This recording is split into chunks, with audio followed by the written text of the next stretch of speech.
Good evening, everybody. Welcome to City Council. I'm going to call the meeting to order. I have 4 opening items, and I'll start beginning with, we had a by-election on Saturday, and I'd like to acknowledge the election, or re-election, depending on your point of view, the re-election of City Councillor-elect right now, Neil Nicholson, and he's in the gallery this evening. Congratulations, Neil.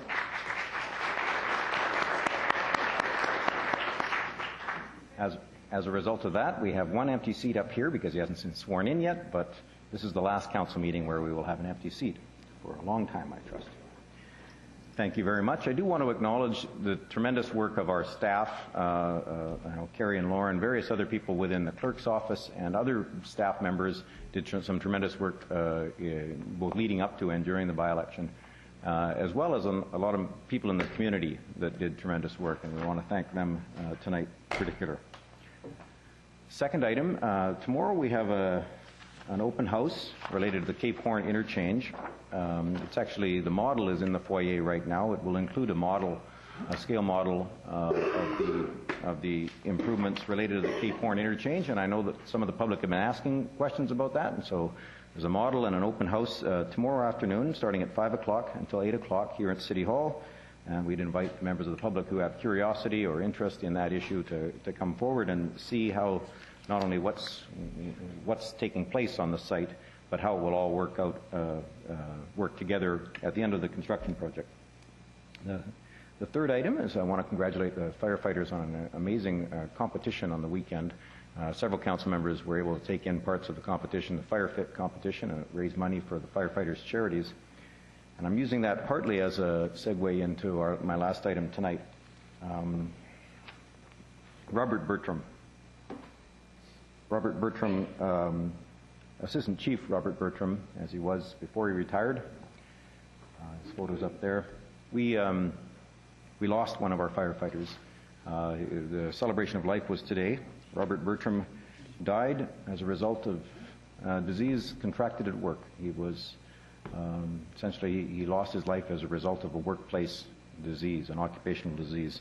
It was the cancers related to asbestos. Asbestos has long been a risk for firefighters. They go into places that we wouldn't want to go into, and they have to fight fires, and they have to deal with many chemicals. And so members of council were at his celebration of life today, and I made a few notes related to that because some comments that were passed on were comments that he would have said. And Assistant Chief Robert Bertram would have said things like, "Be safe out there," to his colleagues. "Wear your breathing apparatus. If you come in contact with something, do your decontamination. Be brave, of course, but be safe. Don't be complacent. Be safe. But most of all, be so proud of the job you guys are doing. Don't take your life for granted. Live life to the fullest." We lost one of our own, and council joins with me in expressing the condolences of this council and this city to Robert's family, and wishing all of our employees and all the folks in our city that they be safe and that they come home from work safe. I'm going to ask for a minute of silence in recognition of a gentleman who's lost his life because of a workplace injury.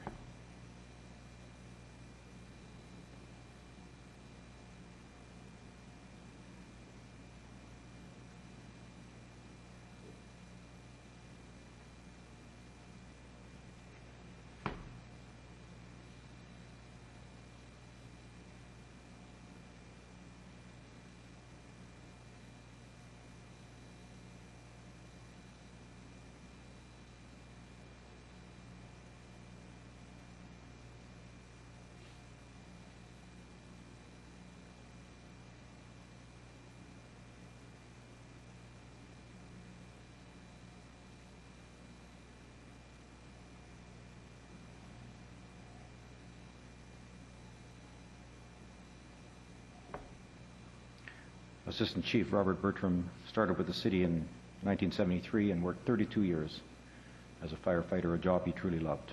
And thank you very much for that. Mr. Clerk. Thank you, Your Worship. The first item on the agenda is the minutes of the regular council meeting held Monday, May 3rd. The recommendations to approve those minutes. Moved by Councillor Atkinson, second by Councillor Reamer. All in favor? Wait. Oops, Councillor Robinson. Thank you. I was just reading the minutes.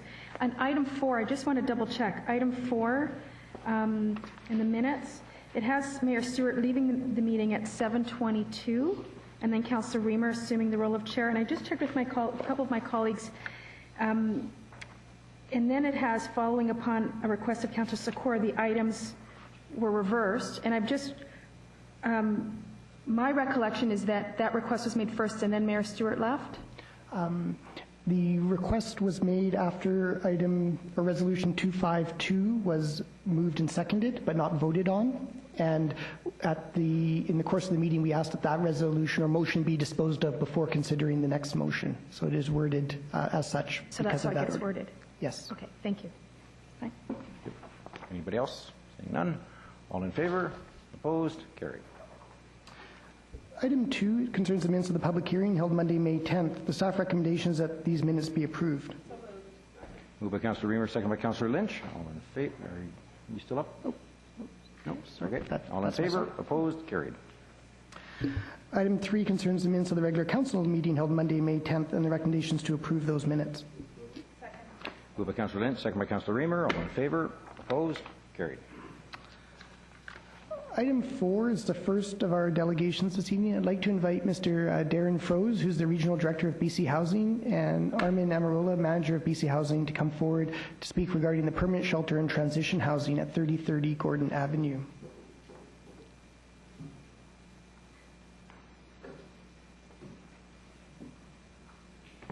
Normally our presentations are limited to 5 minutes. We've invited you in this case because we have lots of information that we're trying to get from you, so Council has resolved to extend that period, and so please go ahead.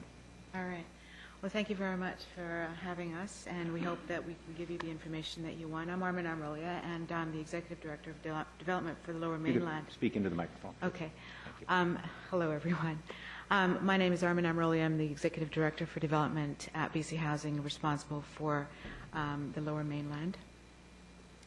I'm Darin Froese. I'm the Regional Director of Operations for Froese region at BC Housing. So I believe we're here to talk to you about 3030 Gordon, and I'd like to touch on a few other provincial matters as well related to housing in Coquitlam. So we'll be willing to take questions if you like right off the bat, and or I can just go into where we are with 3030 Gordon. All right. So we're in a holding pattern right now, unfortunately, for 3030 Gordon. We've been handed a provincial budget that doesn't allow right now for funding on 3030. But we have agreed, we've met with city staff, we've done a fabulous job, and really appreciate City of Coquitlam's support for the shelter. We've met with city staff, and what we've agreed to with them is to get 3030 Gordon to the stage with a feasibility study that the province will fund. And that feasibility study has been actually started. We've got our consultant in the audience right now, Andy Hiscox, who's behind us right now. And Andy's put together a proposal that I've got today. I'm going to be looking over it and taking it to our executive committee for approval. That proposal will look at retaining a consultant and architect to look at a feasibility for what the shelter could look like, and a lot of other types of issues that we need for a feasibility study to commence. Is there any questions around that? Yeah, thank you very much. You said put in a holding pattern. What does that mean? We don't have the funding right now for 3030 Gordon to commence for the shelter development. Okay, understand that. And then you're going to have something to see how it's going to look like as far as design and a few other things are concerned. So even if that's done, it could be years before it's built. And my concern is this, it's very simple. We've been at it since about 2007. It's been quite a number of years, and I understand when there's no money, there's no money. But it's been now 4 years, and the people have now, the churches have been very, very good to put up with, with the shelters and all that on a yearly basis. It seems like it's for ever ending, that it may never happen. And that's the most depressing thing. If I was told that, say, 2 years from now, 3 years from now, or whenever that there will be a place there, then it would make us feel a little more comfortable. But I feel a little uneasy with the, dragging on from 1 year to the other and keeps going on and on and on. What's your views on it? The pressures around building shelters in the province are huge, as you can imagine, with the province in general. Our problem necessarily isn't the capital funding required to build the shelter. We could probably cobble together as much capital funding as possible. We've done that in the past. Our pressures really are on the operating side. And Darin can speak more clearly to that. He's the regional director responsible for operating. But it's really a combination of a bunch of pressures that we've got in the MOU projects that we've actually put forward for funding that are getting funded, are imminently going to get funded, and the pressures around getting the shelters funded as well. And so unfortunately, I really don't have, I can't allay some of your concerns around. I know it's not been easy for you. I know that. And what we've been trying to do is doing what we're doing with 3030 Gordon in that the province is committing to doing more of a feasibility study. What we generally would do with projects like that is we would have groups involved, municipalities involved, and we would actually look for funding from other sources. But recognizing the need and the pressures that we've had, in particular for Coquitlam to have a shelter, we've decided internally with staff at a meeting a couple of weeks ago to fund the feasibility studies, hoping that what would happen is that once the feasibility studies are done, we get it to a stage, and we've done this in the past with a bunch of projects. What we do is we get feasibilities done, we get it to a point where once the funding is announced, we can jump on that project right away, and it jumps up on the queue because it's actually more in the process, far ahead in the process that we can actually justify giving it the funding. So that's the commitment, unfortunately, we're able to make at this time. Yes, as you know, there's also now people are putting the homeless in containers. That's right. And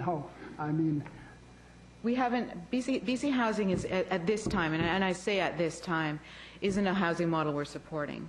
We've had numerous dealings with individuals that provide container housing, modular housing, container housing.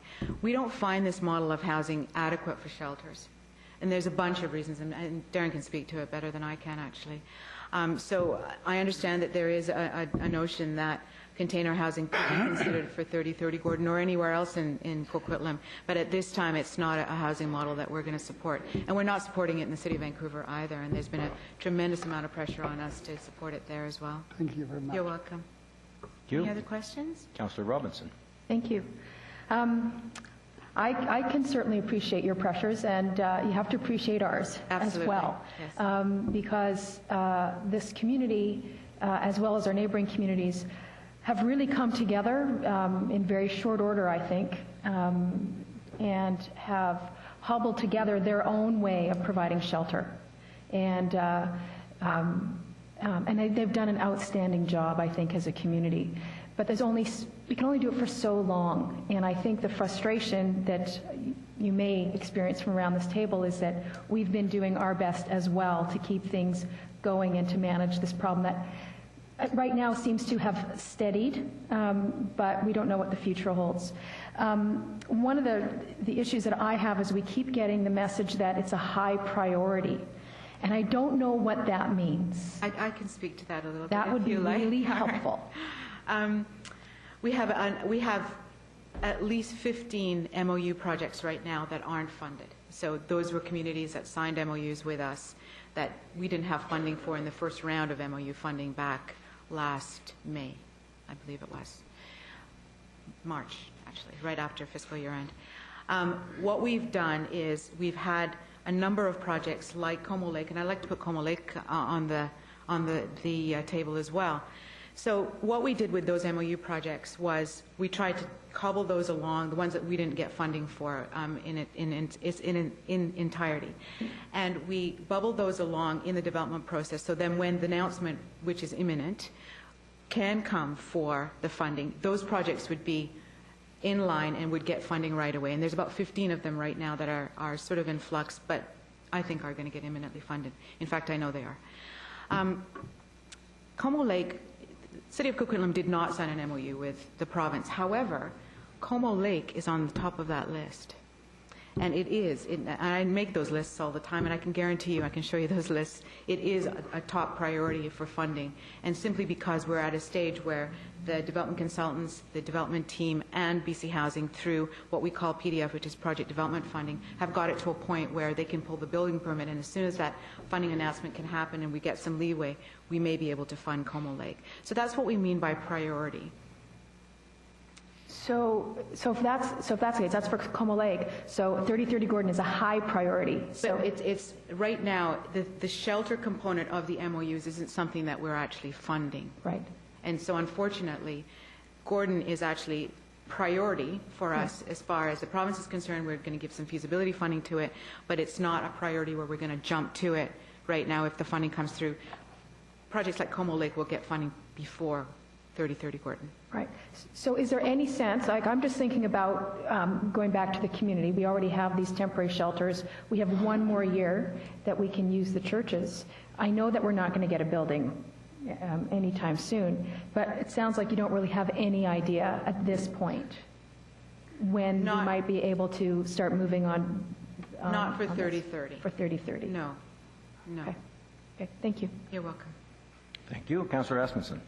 Oh, thank you very much for coming. It's appreciated. Thank you for having and us. answering our questions on this issue, because it's been going on, as Councillor Robbins said, the community is very interested in moving forward on this issue. And I'm glad to hear that.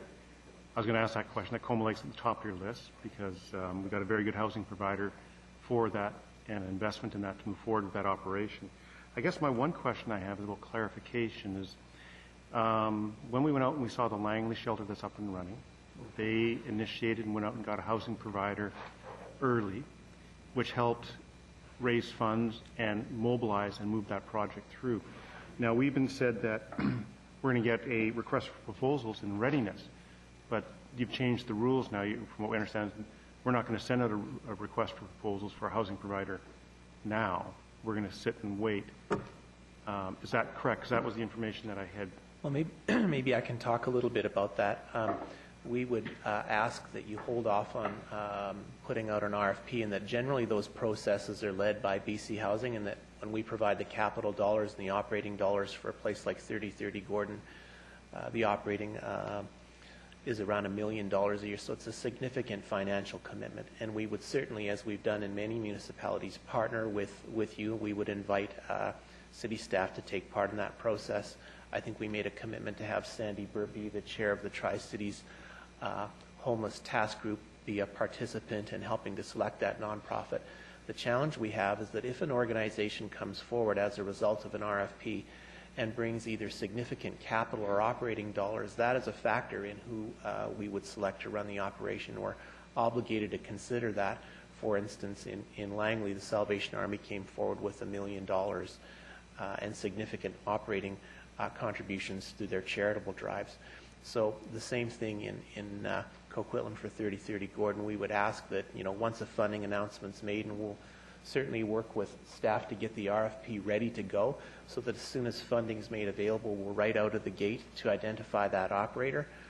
But if an operator comes forward with a significant capital or operating contribution, we're obligated to look at that as part of the process to identify the operator.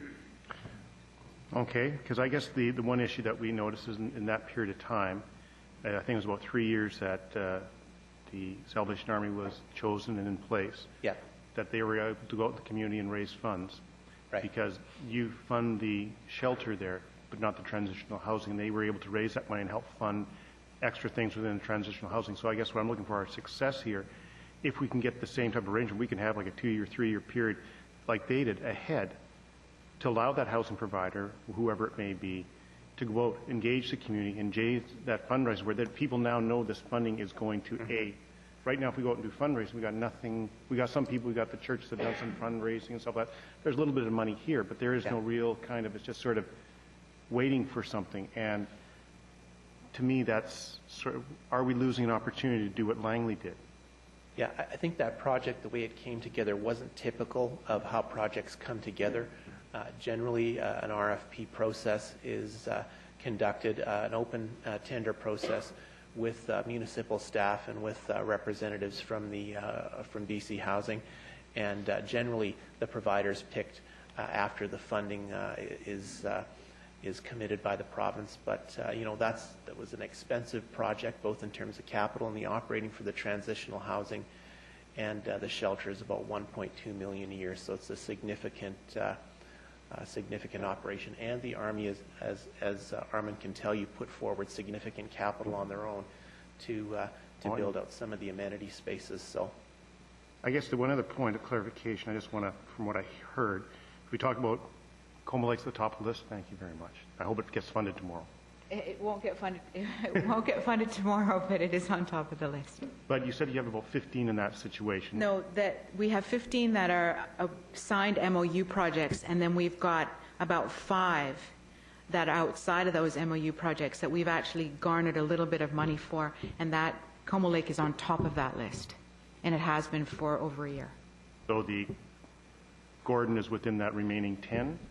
Or below Gordon's that? Not on a list right now. So we're below, there's 15 projects ahead of Gordon that the province is looking at right There's now. about 20 projects ahead of Gordon right now. So that's where we're way down the line on, we're not close right now on Gordon. Thank you. Councillor McDonnell. Thank you for coming to speak to us tonight. And I know that you would like to see this get built as much as we do. And I think that you've already touched on my question, and I wanted to make sure that we didn't get out ahead of you on an RFP before we had all our ducks in line with the cities here. And I think that we're kind of in line there, aren't we? yes, and we've worked for many years in the city of Coquitlam with the homeless task force, and jointly together with you provided the seed funding to create community support and identify sites like 3030 Gordon. So we ask that we continue that relationship through the RFP process. As I mentioned earlier, Sandy will be sitting with us on the evaluation process. I'm confident that it'll be built at some point in time. We're just not able to say when. Thank you very much. Thank you. Councillor Asmussen actually stated the question that we did invite you to speak to us about is how do we proceed? How can we support this the best possible way? Is it through a rezoning? Is it through some other processes? Do we have any ducks to get in a row still? I'd like to really say that the city staff have been phenomenal to work with. We've worked with city staff in Coquitlam for many years, and I can't say enough about city staff here. I don't think so at this point. We are working with them around what they're able to bring to the table. The fact that you've brought the land to the table is key. And any of the rezoning processes and municipal approval processes, we will work with staff to ensure that they understand what our pressures are, what the development team's pressures are. I can't really answer that question to the point where I can say you could do more, because I really don't think you can. I'd like to talk to you a little bit about what concessions the city can bring, but those are conversations we can have offline. And talk about, enhancing the project. Concessions are always welcome for capital projects. They make the project go longer. They give us levers, allow us to leverage in other communities as well. So that's really good for everybody. But no, right now, Coquitlam's been fabulous to work with, and concessions that have been brought to the table have been adequate and so forth, as far as I'm concerned. Thank you. Well, I know. And I work with lots of other communities, so this is really great. Thank you. Thank you. Well, I know you do work with lots of communities. I also know that the decision for more capital dollars and more operating dollars isn't in your hands. We do want to impress upon you and upon the government that there are many people in our community that are determined, that we have church groups that have stepped forward to do their part. We have independent operators coming out with innovative solutions, and we're really supportive and really thankful and appreciative of those initiatives. But we do need a permanent solution here, and we look forward to the day when we can thank you for that. I really appreciate that. Thank you. Thank you. Appreciate it. Questions? Oh, Mr. McIntyre. Sorry. Thank you, Your Worship. And just very, very briefly, there is good news here. We are acting on council's direction in terms of proceeding with the rezoning, and we would like to progress with the RFP. And on both those counts, I think the BC Housing staff have responded very, very well. To assist us with the rezoning, they have engaged this consultant that will help through that process with a consultation and illustration. That's invaluable for that. they're on board. And secondly, around the RFP, they've agreed they will work with us to make sure it's ready to go. So we'll have a site that's zoned. We'll have an RFP that's ready to go. And hopefully we'll be climbing up that list of priority. But it is good news. We've got the support of BC Housing on this. I'll add one more thing, if you don't mind, really quickly. There are a number of other communities we worked with in the past where this is actually mirrored in other communities, and those projects have been built. And what happens is you get it to a point where you actually can't say no. So for me to get Como Lake off my list to ensure that gets built is key for me. So, thank you. Thank you. Thank you very much. Mr. Clerk. Thank you. The next item, item 5, is our second delegation. I'd like to invite Judy Salvador from the Westwood Plateau Community Association to come forward, and she is here to speak on the draft Metro Vancouver Regional Growth Strategy. Welcome back, Judy. Good evening. Thank you very much. It's great to be here. Your Worship, with your permission, I would like to read through my entire statement, if I may, first, and then I will stand back for the onslaught of objections, if that's okay. Oh, go right ahead. Okay. Good evening, and thank you on behalf of the Westwood Plateau Community Association. We'll be referring to it as the WPCA. We appreciate this opportunity to present our vehement opposition to the City of Coquitlam request to change the land use designation of a number of parks and the Westwood Plateau golf lands from conservation recreation to general urban. I'd like to begin by saying that it is unfortunate, although we have a few, that more of the concerned citizens have not come out this evening. Over 300 concerned citizens attended our first meeting in February at the golf course. Our organization urged residents to attend this council meeting this evening to offer their input. Like you, we believe it is every citizen's democratic right and responsibility and an essential element of an engaged community. However, we heard from numerous citizens that expressed their preference to voice their opinions at election time next year, as they felt they may have more input and impact. In the beginning, it was very possible that these very significant land use changes could have slid through virtually unnoticed by the public and the media. I am concerned about why this happened and the seeming lack of public consultation on such an important issue. Thank you to the citizens in my neighborhood who, in their efforts to stay informed, first discovered these proposed changes by reading minutes online from the council meetings. And thanks to our friends in Coquitlam, Council Watch, the Burke Mountain Naturalists, the soccer associations, and the other Coquitlam residents associations that have since collaborated with the WPCA. On April 30th, I presented to Metro Vancouver Regional Planning Committee, which is a 15-member board comprised of mostly mayors from around the Lower Mainland, including our own Mayor, Richard Stewart. The purpose of the meeting was to outline our vehement, I like that word, opposition to the City of Coquitlam's proposed land use changes contained in the draft RGS submission, and also to formally request that Metro Vancouver deny the City of Coquitlam these same changes. To be perfectly honest, I was surprised that I was speaking to them before you. It took exactly 9 days to be put on their agenda. It has taken over 3 months to be put on the agenda of the full council meeting in Coquitlam. We have been through a series of postponements and multiple rerouting to Land Use Committee and Planning Department staff meetings. With all due respect to the great city staff, and yes, we have enjoyed our dialogue with them, we do want to speak to the full council. You are the ones we voted for and the ones that will ultimately vote on this issue. I am providing you with feedback so you will know that the lack of any timely access to the full council was a frustrating experience. We are passionate about our community, our green spaces, our parks, and our golf courses are critical components to a healthy community and the quality of life that we all enjoy. They deserve the highest level of protection at the regional level. We understand that limiting urban sprawl and accommodating new population growth will require densification. We are not anti-development NIMBYs. Everyone needs somewhere to live. We are in favor of thoughtful and intelligent densification. Housing development should not replace parks and golf courses. We have been told that there are no plans to redevelop the golf course. We have been told by the City of Coquitlam. We rest uneasy, though, and wonder if we are watching a parallel unfolding at the Swanee Slopes, golf course in Calgary, where a change in land use designation is being requested for a 1,600-unit development on their golf course. Equally troubling are the erroneous reasons the city has given us for these changes. First, we heard that Metro Vancouver was requesting these changes. Then we found out it wasn't the case. In fact, it was the City of Coquitlam requesting these changes. Then we were told that the city was worried about exposure to litigation by the ownership of the golf course if it was not aligned with other privately held golf courses in Metro Vancouver.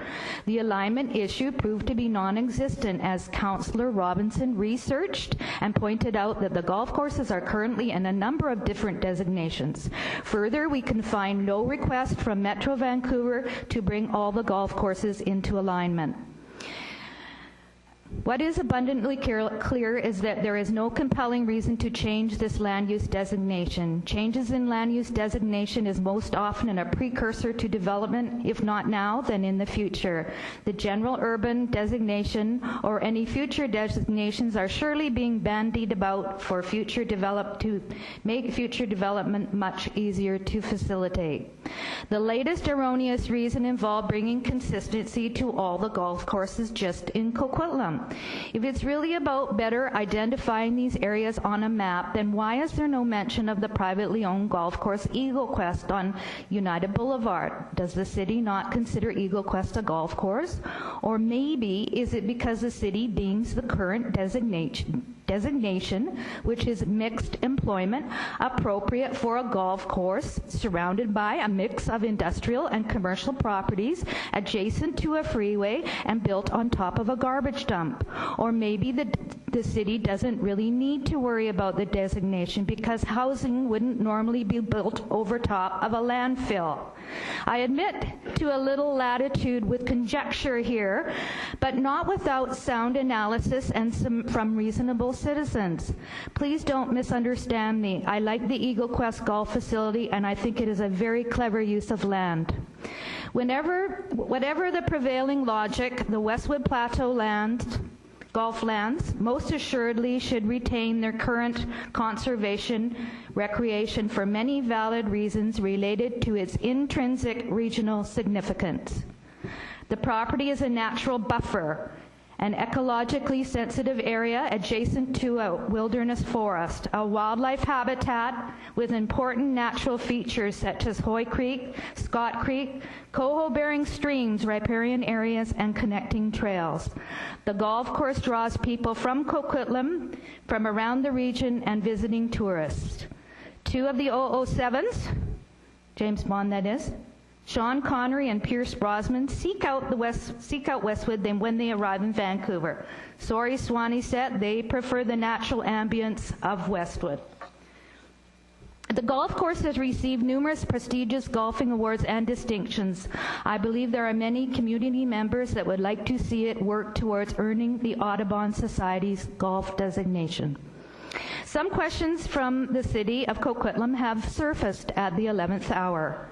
We agree that there are legitimate questions related to Metro Vancouver governance issues with respect to the RGS. When I say the 11th hour, I mean it seems to be a little late in the game. Contrary to what we have been told by the City of Coquitlam, we learned from Metro Vancouver that most other municipalities are close to agreement on the RGS draft. I was told that they are just dotting the I's and crossing the T's.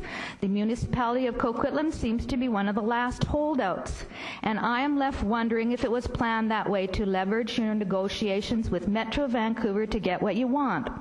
After all, it is a proven effective strategy, and just to put it in the simplest terms, my own children are masters at holding out for what they want and wearing me down.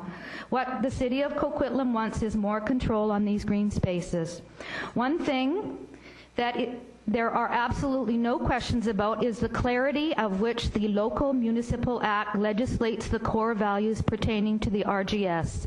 This is the ultimate resource to guide our elected decision makers and city planning departments. And by the way, on a personal note, if you thought War and Peace was the worst read you ever had, try and get into this stuff.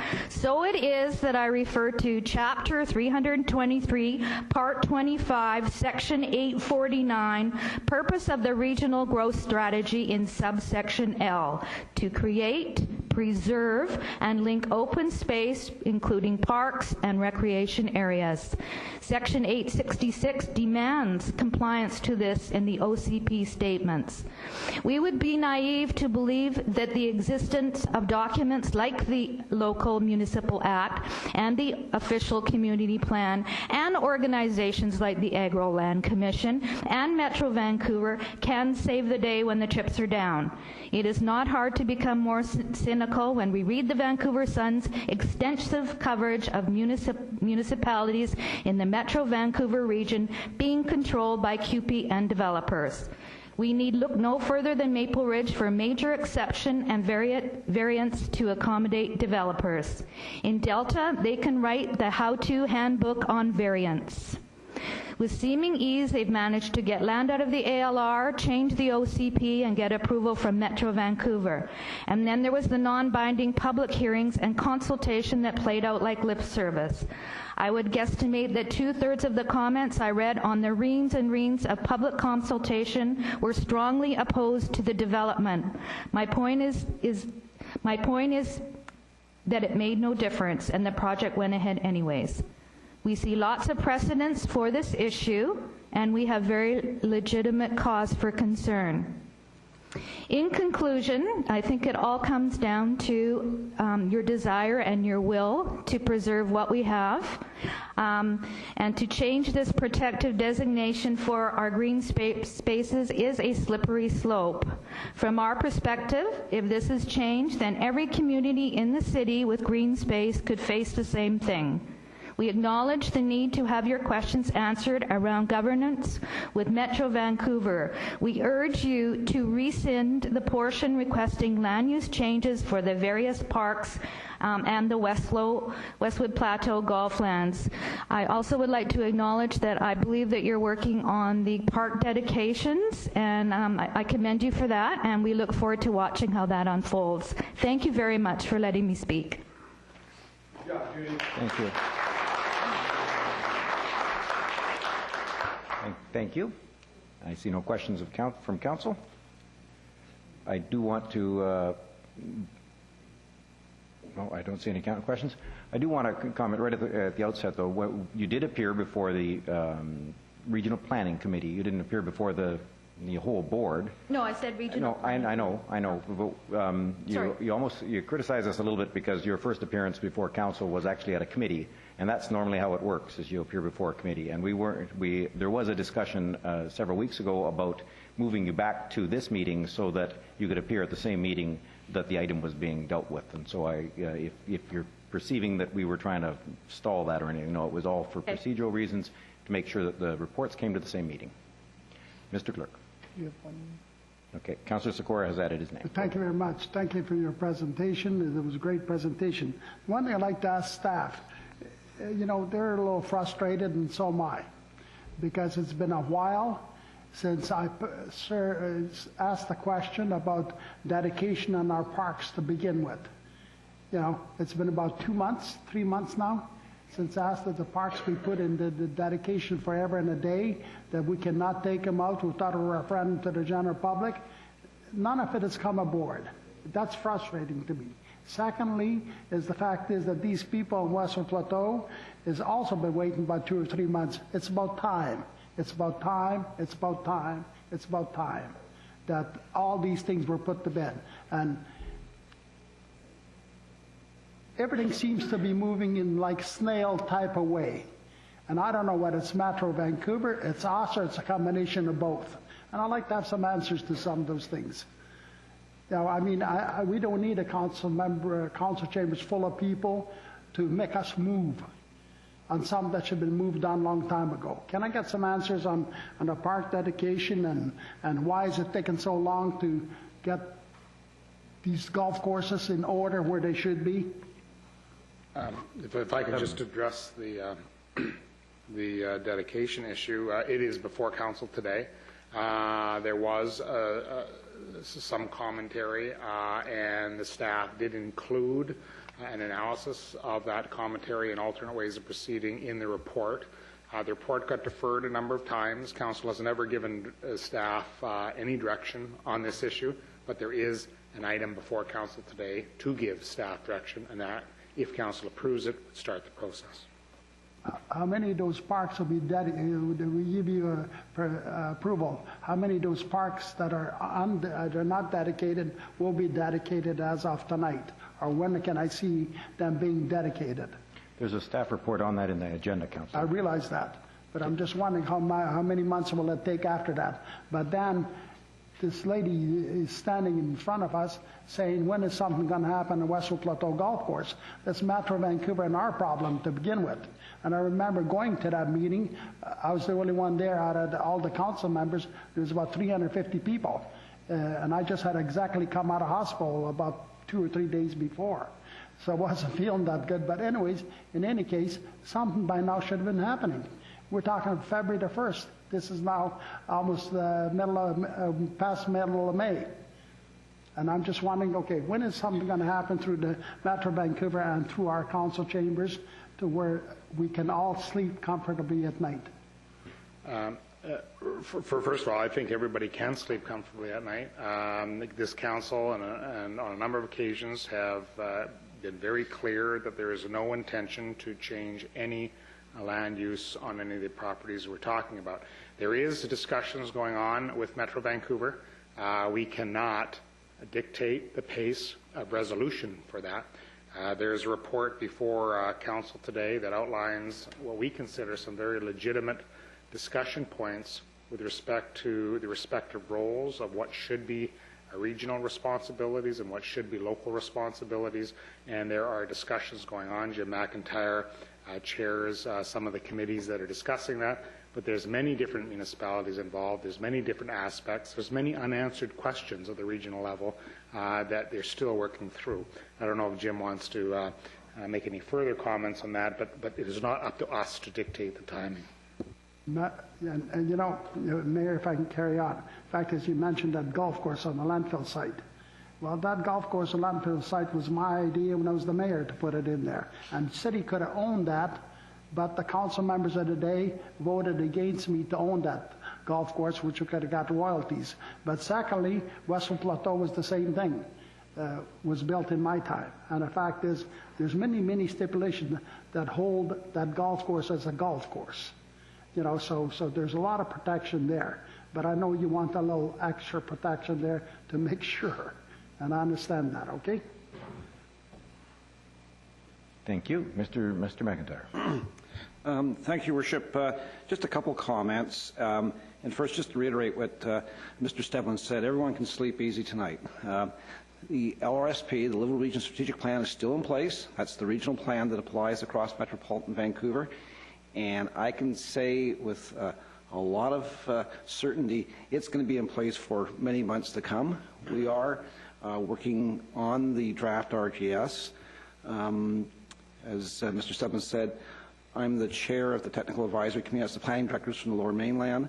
And Metrovan staff has been willing to sort of hand off the draft RGS right now. So the member municipalities, we've got a working group that's going. There's Vancouver, Surrey, Richmond, Burnaby, ourselves, Maple Ridge, Delta. The works are there. And what we're trying to do is bringing our perspectives from across the region to the table, because there isn't unanimous support for the plan as it is, the draft plan. And we're trying to work through that process. We're fortunate we've got some time to do that, but we also recognize we need to get on with it. We don't want to be doing this for months and months to come. So work is underway. We're hoping to be able to update the Regional Planning Committee very soon, before the summer break, on that work. And hopefully we can report back later this year with some good news on a more appropriate and balanced regional growth strategy. And I do want to thank Judy for going to, she actually did appear before the Regional Planning Committee and sat through part of the meeting, and there, I would argue that they might be even more boring than these meetings, and for the conversation we were able to have with her, including Mr. McIntyre and myself, because she got to see firsthand that this is a complex issue at the region as well, and that there are a great many voices that are starting to raise questions about the regional growth strategy. And I hesitate to suggest to Mr. McIntyre that the Livable Region Strategic Plan might in fact remain in force for many years to come, given the need to get some unanimity around that table at the region. So it's a complex issue. Seeing no others, thank you very much. Mr. Clerk. Thank you, Your Worship. Next item, item 6, concerns the minutes of the... Before we raise that, I'm going to ask Councillor Asmundson if he has anything to add. Okay. Well, you got the minutes. He's just going to move the minutes. Okay. We'll do the minutes first. Thank you. The minutes of the Land Use and Economic Development Standing Committee meeting of Monday, May 10th. The recommendations to receive those minutes. Second. Moved by Councillor Lynch, seconded by Councillor Robinson. All in favor? Opposed? Carried. Okay. Councillor Asmundson. I will be stepping out on the next two items. These are within the vicinity of your home. That could be a perceived potential conflict. Thank you.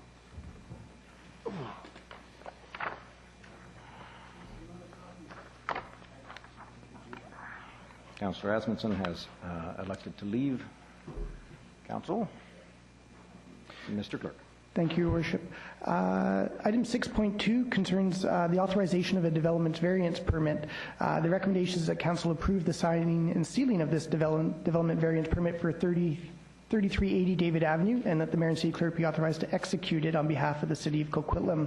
At this point, I would ask the Chair to call for speakers from the audience, and I would also note that the proponent is here if Council has questions after that as well. Thank you very much. We handle this portion of the meeting as a public hearing, so if anyone has any comments they wish to bring to the table related to this application, please step forward now. Are there any speakers to this item? The second time, are there any speakers to this item? The third and final time, are there any speakers to this item? Seeing none. Mr. Clerk. Thank you. The recommendation to be moved and seconded is that Council approve the signing and sealing of this DVP for 3380 David Avenue, and that the Mayor and City Clerk be authorized to execute it. Moved by Councillor Reamer, second by Councillor Robinson. All in favor? Opposed? Carried unanimously. Item 6.3 concerns the authorization for the issuance of a development permit for a 59-unit conventional townhouse development at 1295 Soball Street. The recommendation is that Council approve the signing and sealing of this development permit, and that the Mayor and City Clerk be authorized to execute it. Moved by Councillor McDonnell, second by Councillor Reamer. All in favor? Opposed? Carried unanimously. With the Chair's permission, I will just go collect Councillor Asmundson.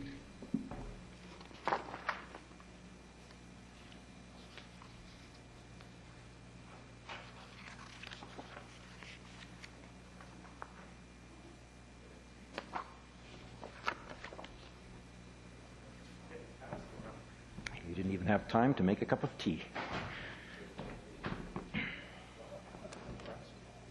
Mr. Clerk. Item 6.4 concerns a conservation permit for 1125 Kensal Place. These are buildings 8 and 9. The recommendation is that Council approve the issuance of conservation permit with conditions for the polygon site located at 1125 Kensal Place. Moved by Councillor Asmundson, second by Councillor Reamer. All in favor? Opposed? Carried unanimously. Item 6.5 concerns the Metro Vancouver Draft Regional Growth Strategy. There's a series of 5 recommendations covering a page and a bit, so I won't read them all out for Council's benefit, but I will note that they're on the agenda, and I will scroll through them on the screen and go from there. I could move them. Second. Moved by Councillor Reid, second by Councillor Asmundson. Councillor Reid. Thank you. I just want to let you know that we took quite a bit of time, Councillor Robinson, Councillor Reamer, myself and staff, going through these recommendations with a fine-tooth comb. And it does include, you will see the one on, dedication of the parks. I'm just trying to find it, and I can't find it quickly enough. But it's also included in there as well. Number 5, there we are. And hopefully we will have that back fairly quickly, because we've had it underway for a couple of months now, and I guess we've asked staff to go right through the whole municipality, so whatever we can do quickly with one fell swoop is going to make the most sense. Thank you very much.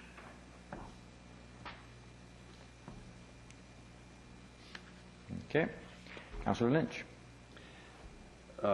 Perhaps Councillor Reid just alluded to this, but in 3 it talks about deferring any reconsideration until Metro provides a response to the recommendations 2 above. Do we have any suspected timeline of when we're going to get a response from Metro on that? Okay, I'm just going to clarify. There are 2 sets of recommendations. A set of recommendations working from are on the agenda, not on the staff report, because there was a renumbering of some of the recommendations in the staff report. So he's referring to item number 4, the recommendation number 4 in the agenda. Yeah, that's probably correct. Anyway, the question still stands. Mr. Stebbin. We are going through a process on the entire regional growth strategy and how it should look and what should be the split in responsibilities between Metro and the various cities. As was outlined in the report, that we are very comfortable with the general visions in terms of what should be protected and those kind of things and the overall statements. What we're not comfortable that there's good enough knowledge at all on is what we call the back end in terms of the administrative procedures. What would be triggered by certain adoptions? Would you have to duplicate staff at the regional level versus the local level? Would you duplicate public hearings? Would there be legal issues? A whole host of issues that we're working through at the present time, and that's what was alluded to earlier, that Mr. McIntyre is sitting on committees that work through. As part of those discussions, we have to come to some consensus at the regional level between all member municipalities about what certain definitions should be. We've asked them to sort of like highlight hypothetical disputes under the new legislation so we can visualize what would occur. There's a number of steps that we have to go through, and it really depends on how quickly the various committee comes together. Jim did speak to that earlier in terms of his anticipated progress, and I don't know, Jim, if you want to be a little bit more specific in terms of when you think you might be able to report back, and then that's just the technical committee work. Then what happens at the political regional committee, we really cannot comment on what would happen at that level. But Jim, you got anything to add on that? Mr. McIntyre. Thank you, Worship. Maybe setting out a target date and working back from that. What we understand from Metro Vancouver is ideally they'd like to have the new regional growth strategy, RGS, done by the end of 2010. That seems incredibly optimistic given where we're at right now. Though there's an imperative to get it done in the near future, not have this thing drag on for a couple more years. So we're aware of what the end target is, but working back from that, there's still a lot of steps. As I said, at this point, I feel relieved and able to advise that we are working through the issues, and I think there's movement, positive movement being made, and I know a key step would be reporting out to the Regional Planning Committee just to check in with those directors to make sure we are on track. And I think from there, things can then pick up speed over the balance of the summer months. So hopefully maybe a draft plan is ready for circulation, a revised draft plan is ready for circulation, and public review and comment in the fall would be, I think, sort of a reasonable target. But a lot of work to do and a lot of ground to cover. But that's where we're at. Okay, so it sounds like the fall then, if I got through all that, right? The fall we're thinking? Late 2010, 2011. All right, thank you. Councillor Reid. Sorry, one thing I meant to mention that was really important to us, Councillor Reamer, Councillor Robinson and I on the committee, was the fact that we wanted to have a Council of Councils meeting, and for those in the audience, that is a meeting of all the councils in the Metro Vancouver, not just the people that go to the table of the board, but anyone who wants to go, any councillors from any city, because we want to have the ducks lined up and we want everyone on the same page with respect to golf courses, conservation, riparian areas, And that's our goal. And that is one of the recommendations that we are pushing, so that by the time we can all, no matter which city you live in Metro Vancouver, go to your constituents, that we're all working from the same document and on the same page with the same rules. So that was important for me to bring up. Thank you. Seeing no other speakers. Motion is as the 5 recommendations on the agenda. All in favor? Opposed? Carried unanimously. Item 7 is the minutes of the Engineering, Utilities, and Environment Standing Committee meeting of Monday, May 10th. The recommendations to receive those minutes. Moved by Councillor Robinson, second by Councillor Reamer. All in favor? Opposed? Carried. The first item of business arising out of that meeting concerns a proposed UBCM resolution related to reservoir flood buffers. The recommendation is that Council endorse the proposed UBCM resolution as detailed in the report, and 2, that staff be directed to forward a copy of this report to the City of Port Coquitlam for their information and consideration. So moved. Moved by Councillor Askinson, seconded by Councillor Lynch. All in favor? Opposed? Carried unanimously. Item 7.4 relates to the mitigating the impact of development. The 2 recommendations from the committee are that Council endorse the general direction and enforcement practices for the regulation of construction zones as outlined in the report, and 2, that Council approve a zero-tolerance policy relative to the regulation of construction zones, specifically with respect to building material left on city boulevards. Second. Moved by Councillor Robinson, second by Councillor Askinson. I'm not certain I'm going to be recommending so much an amendment as just acknowledgement of the fact that this is poorly titled. The title is Mitigating the Impacts of Development, when in fact this is just mitigating the impacts of idiotic construction processes and practices. The development doesn't cause this kind of stuff. Stupid builders cause this kind of stuff. So there are some very good builders out there, and these aren't them. Any other comments? Seeing none. All in favor? Opposed? Carried unanimously. Item 7.5 relates to the Regional Solid Waste Management Plan and local solid waste issues.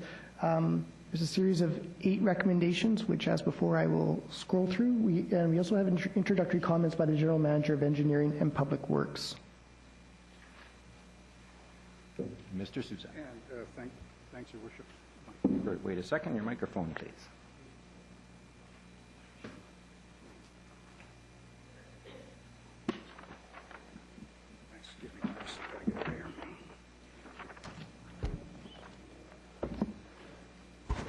Thanks, Your Worship. This report is the result of staff's analysis of the draft plan. We have a couple of important points about the status of the plan as it is now. I want to be clear that we're not coming from the perspective of rejecting the plan. We're coming from the perspective of hopefully adding some value. To date, we have a plan that is based essentially on a very broad state of industry analysis of waste processing, and the direction of the plan is to pursue waste to energy within region. It's a fairly strong focus, and that may well be the direction to go in.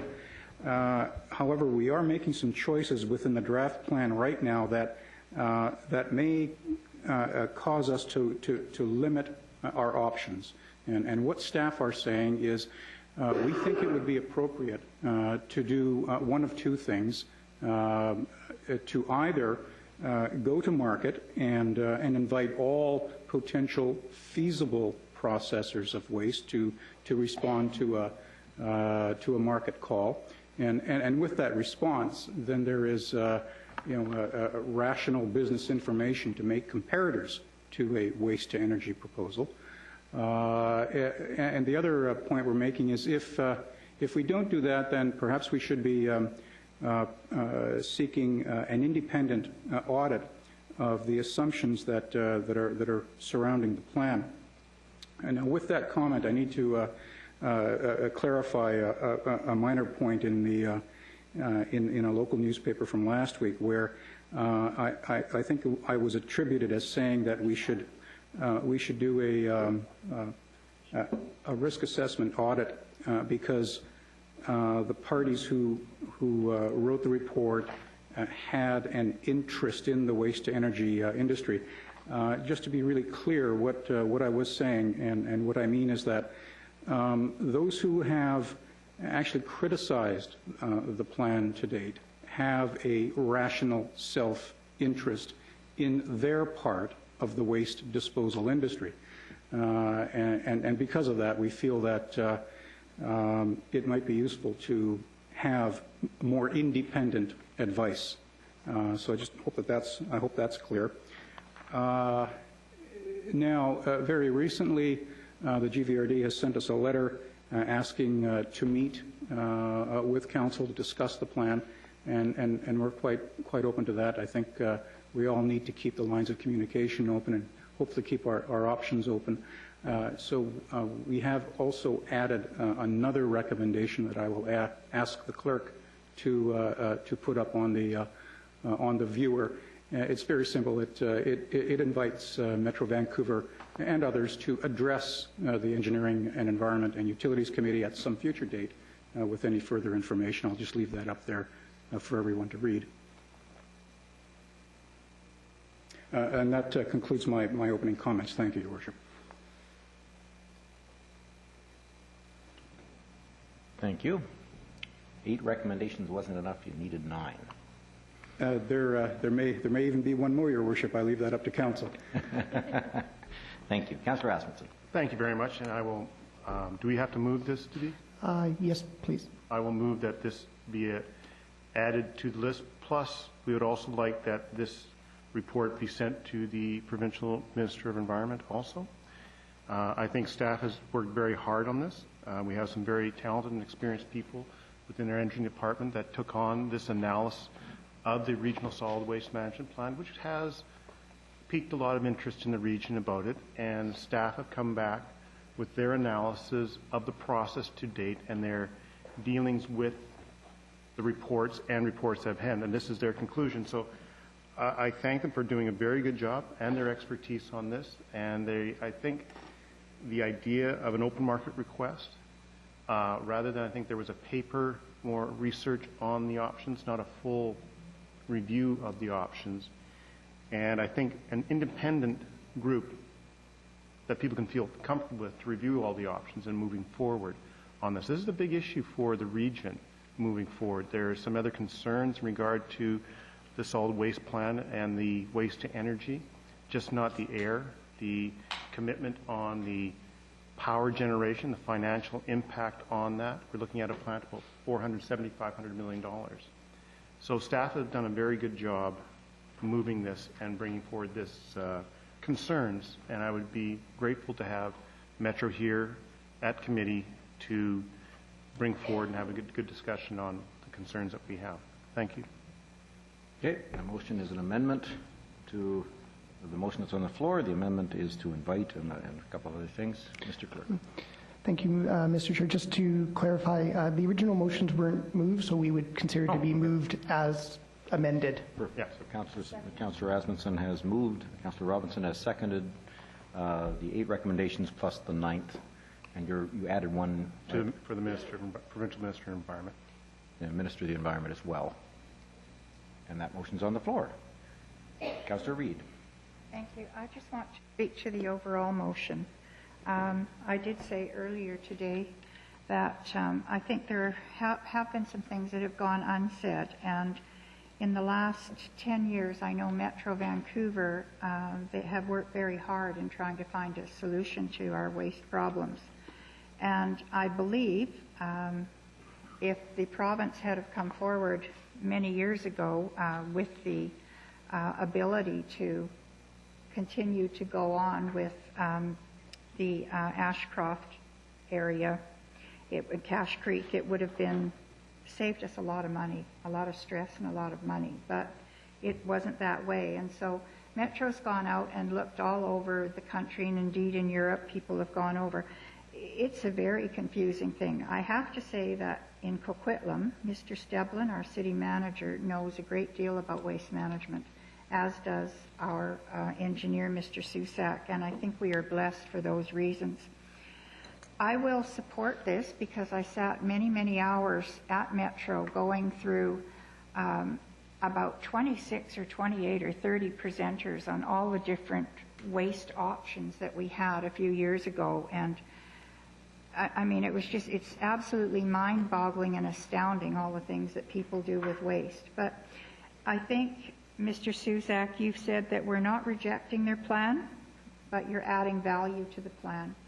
And I really believe that's the appropriate comment to make on this plan. So for those reasons, I will support it. But I do not think Metro Vancouver has failed. I just think perhaps they haven't gone as far as you would like them to go. Is that correct? Mr. Suzak. Yes, we feel that there is another important step to take, and that is to keep all possible options open, and there's even good business reason to ensure that you have known comparators to where you might be going with waste to energy, and keeping other options in play, we feel would be prudent. Thank you very much, and thank you, Mr. Mayor. Thank you. Councillor Skora. Thank you, Mayor. Well, I got put on this committee, and as a one-man person to look after Coquitlam's solid waste, I can tell you it's been disappointing and discouraging in the worst way. The fact is that for the first week, I had found a piece of property that the Metro Vancouver could have had waste stack transfer station moved on, and I'll speak to it a little later. And I noticed that item 4, we request Metro Vancouver confirm their replacement of facility for existing waste stack transfer station will be in operation by December 2013. Well, that was done. I had a piece of property in place. Mr. Zuzak and myself traveled to Cache Creek, seen the operation. We spent a number of hours in there talking to the Indian chiefs and the owners of that property, and the Indian chiefs were all on side on this operation except Pasco, that is so far away from this development that's not even funny, and not even close to his property or any of his roads are being used or whatever it is. Then we went through in Surrey, Abbotsford, Richmond, to recycling plants. We've seen 3 or 4 recycling plants, and every one of them said, we can find some land in Coquitlam, would love to move there and open up a recycling plant. So what happened is also, there was also some talk about Goldbridge, that was going to be incineration place. So, and I heard that Bruce Clark, Christy Clark's brother, was involved in there, so I tried to get a hold of him. I even phoned Portland looking for him. And then finally, I did get a call some couple weeks later from Wilkinson, that I believe was a deputy minister in Victoria.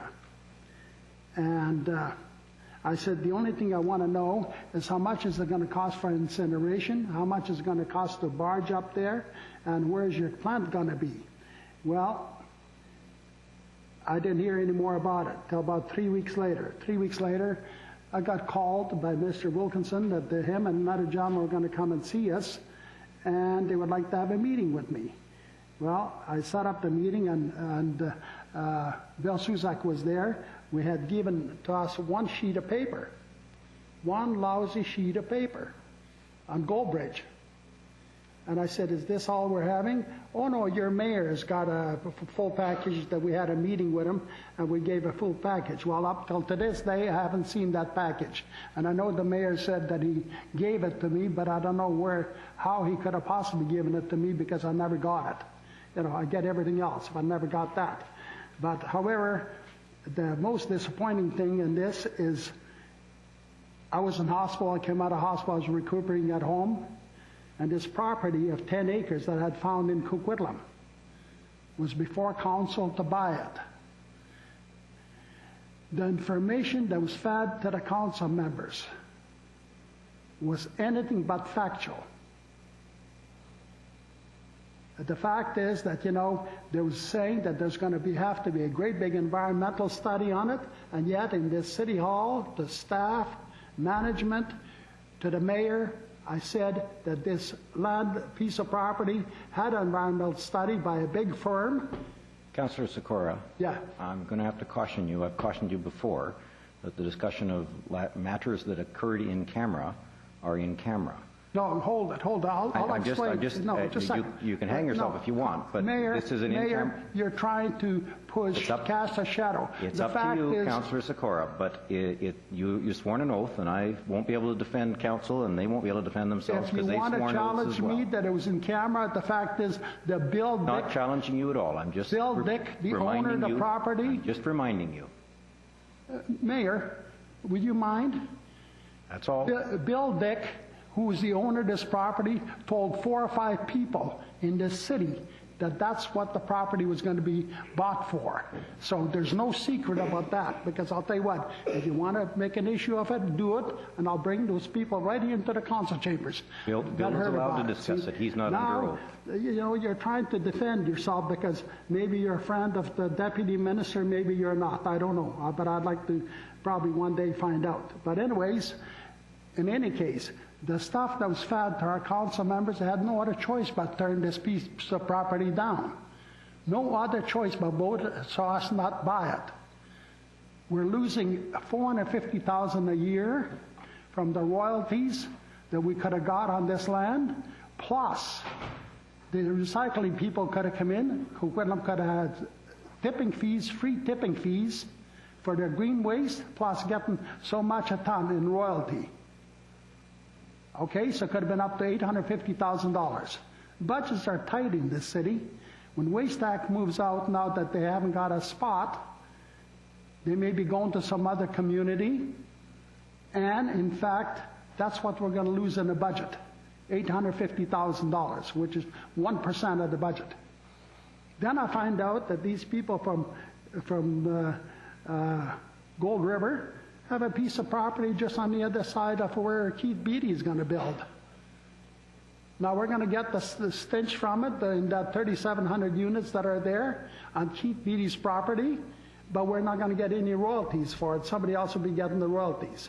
So, but in fact, I spoke to Waste Act today. They're still looking for land in Coquitlam to buy, to come into Coquitlam. Why couldn't we have talked to Metro Vancouver and said, look, we'll find you a spot, do you need to have Metro Vancouver approving or not? I was told that they had to get Vancouver approval, and they said, no, we're not interested in Metro Vancouver, we may never need them. So there's the situation.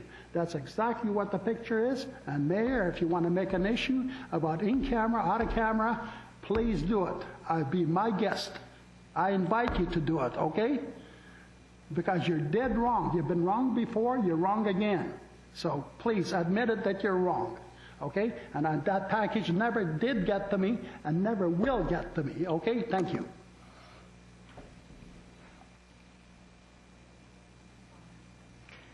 Seeing no other speakers. Motion, all in favor? Opposed? Carried unanimously.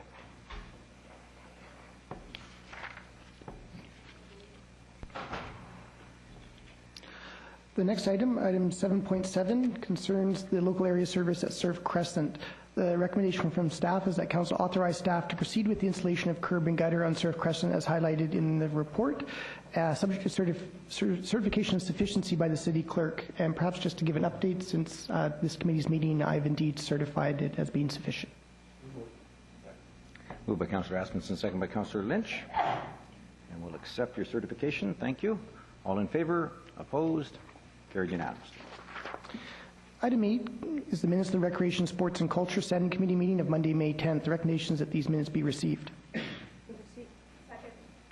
Moved by Councillor Robinson, second by Councillor Reamer. All in favor? Opposed? Carried unanimously. Item 8.2 is concerns the Poirier Sport and Leisure Complex, and it's an additional stairway access request.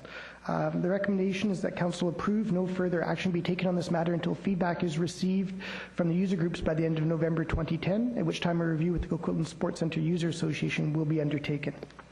So moved. Moved by Councillor Reamer, second by Councillor Sikora. All in favor? Oops, Councillor McDonnell. Thank you. This request comes from the sport user groups up at the arena, And specifically from the curling club. Curling right now is in recess until September, and the arena itself won't be open until, or officially opened until after the new year. In that time,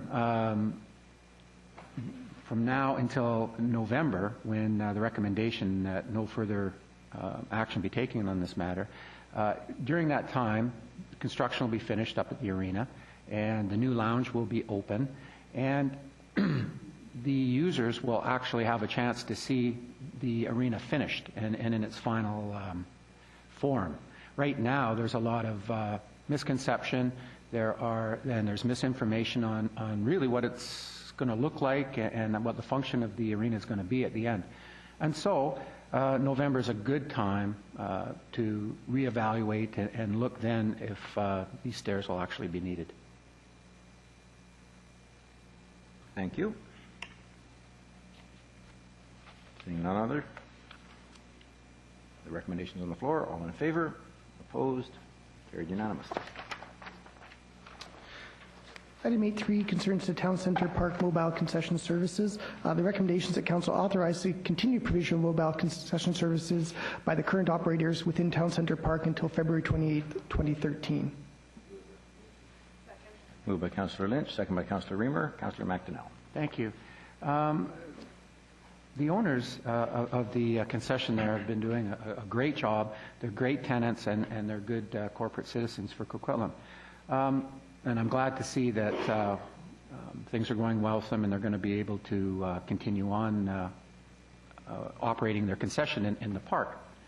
What I would like to know from staff and be assured, there was talk from the owners here that they may like to see a second mobile concession started in the park.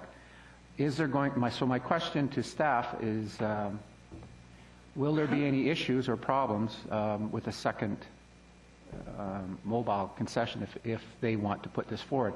Are there going to be any hoops and barrels, or are there going to be anything for them to jump through that they have to show before they can put a second cart on the road?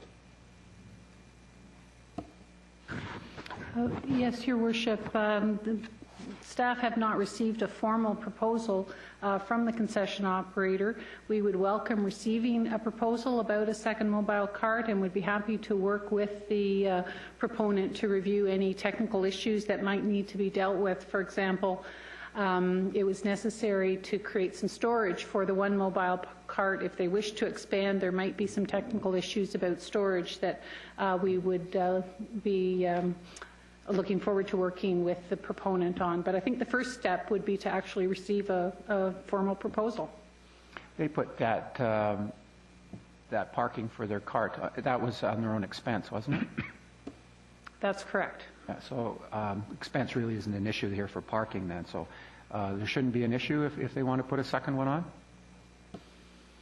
We'll have to look at the specific proposal of what they have in mind, and we'll make a decision on the contents of the proposal. Thank you. Thank you. And I appreciate Councillor McDonnell, who's the chair of the committee, who's been able to introduce some of the subtleties on some of these questions. I see Councillor Sikora. Thank you very much. So the same concessionaire would have both carts? Yes, that's correct. We have understood that the concession operator is interested in expanding, although hasn't formally made that request.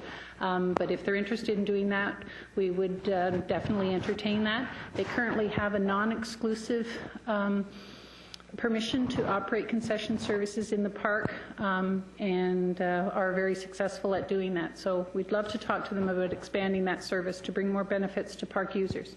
And I think it's a good idea. The fact is that the first cart probably would have food things in it and that type of thing. The second would probably have things like ice cream bars and popsicles and a few other things in there, which would be good. Thank you.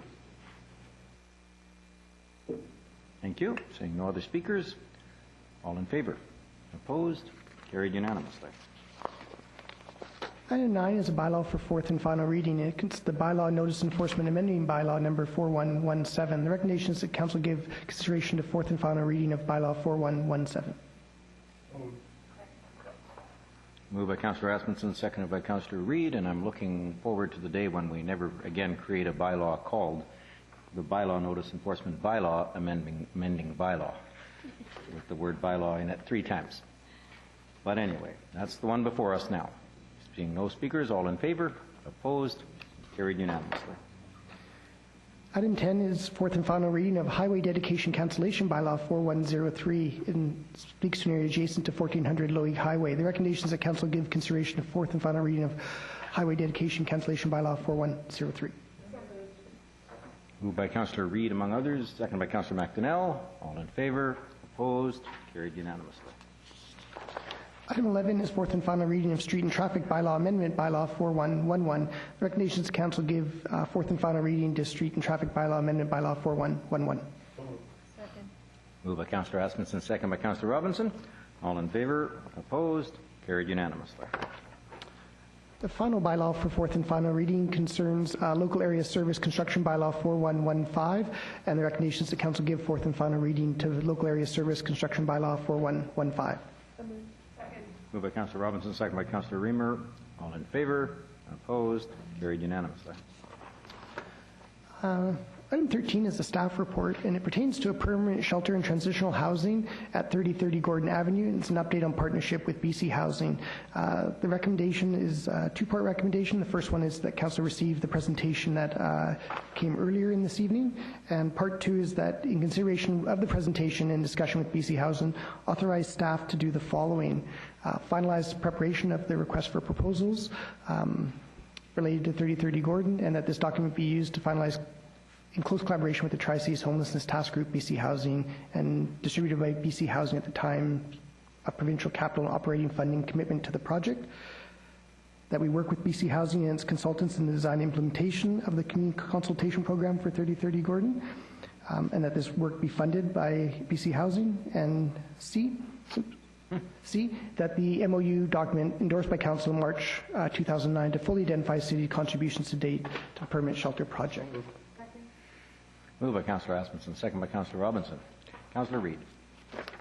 I just have a quick comment. I didn't speak tonight when the presenters were here, but I can't tell you how disappointed I am to hear that our homeless shelter is so far down the trail, and I would hope that something would happen to move it up quickly, but at least we're on their radar. I guess that's all we can hope for, but our homelessness task group and all those that sit on it, I'm sure, are going to be just as disappointed as I am.